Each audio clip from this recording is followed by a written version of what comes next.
Alpha மெடிடேஷனுடைய கமெண்ட்ஸில் இன்னொரு comment.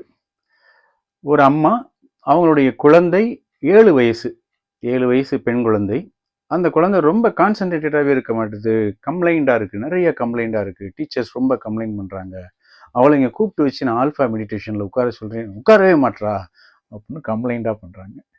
அவங்களுக்கு நான் சொன்ன பதில் என்னென்னா, குழந்தை குழந்தையாகவே இருக்கட்டும். அந்த 7 வயசு குழந்தைக்கு என்ன தெரியும்? 7 வயசு குழந்தைக்கு நம்ம விளையாட்டாகத்தான் மெடிடேஷனுங்கிறத கொண்டு வரணுமே தவிர, வா இரு அப்படிலாம் சொல்லவே முடியாது. தயவுசெய்து குட்டி குழந்தைங்களை நீங்கள் பண்ணும்போது அவங்கள அப்சர்வ் பண்ண விடுங்க, அவங்களாவே பண்ணுவாங்க.